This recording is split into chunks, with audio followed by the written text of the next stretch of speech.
What is the humanitarian situation in the northeast of Nigeria? The humanitarian situation is quite dramatic. Hundreds of thousands of people have been forced to leave their places. Hundreds of thousands has been displaced due to the conflict in the northeast Nigeria. Tens of thousands have lost contact with their relatives, with their families. They have lost their beloved ones. They have to run away to save their lives. They have been living in the bush during weeks without water, without sanitation, without access to food.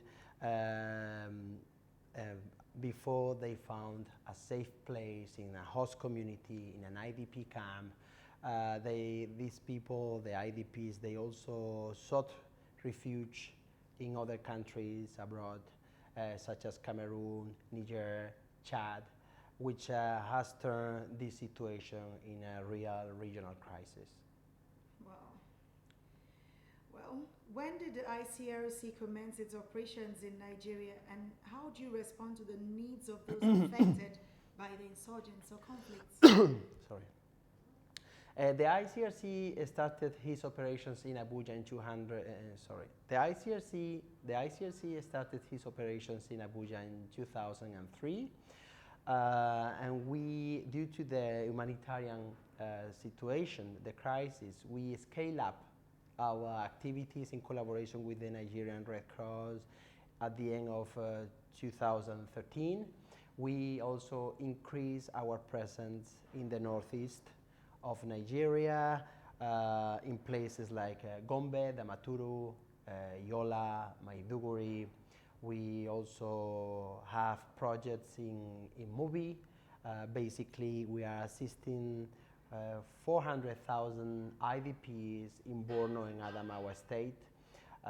We have provided them with food, household items, medical supplies, and the basic needs of these people: water, sanitation, but also shelters. Wow. Wonderful. You guys are really doing a lot. Mm-hmm. Have Nigerians been responsive to the needs of those affected by the insurgents? As I said, we are working in close collaboration with the National Society, the Nigerian Red Cross.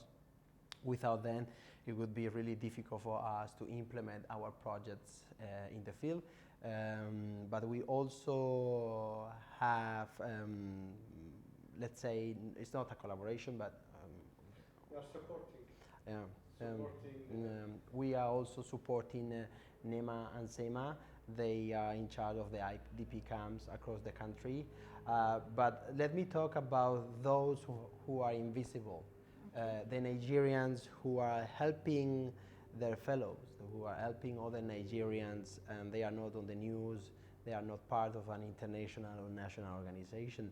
I met people in Yola who hosted 50 people, spending their own resources, their own money, providing 50 people, as I said, with food, with a place to sleep, they were paying the medical bills.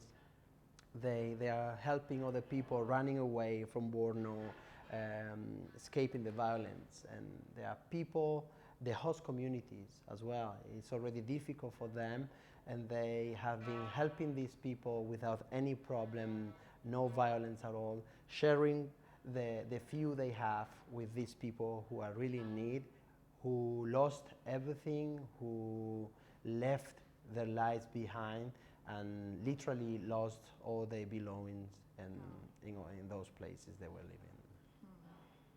Okay. So what have your challenges been like when it comes to the response to the humanitarian needs? What are your challenges? As I said, the humanitarian crisis is quite huge, it's dramatic. And the activities in favor of the IDPs can cover just a small part of the real needs. On the humanitarian front, much more has to be done. The humanitarian international community and the national actors, they have to increase their efforts to help the people, the most vulnerable people, and the people in need due to the armed conflict. Okay. So how can you intervene to treat the victims of bomb blasts or bullying in the IDP camps? The ICRC is supporting 11 primary healthcare centers across the country, particularly in the Northeast, which is the main part affected by the conflict.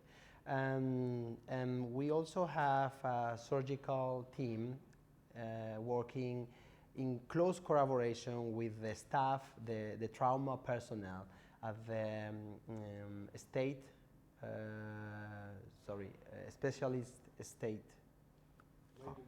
Yeah, can you repeat? I've been there plenty of time. You can cut that, right? Just continue. Yeah.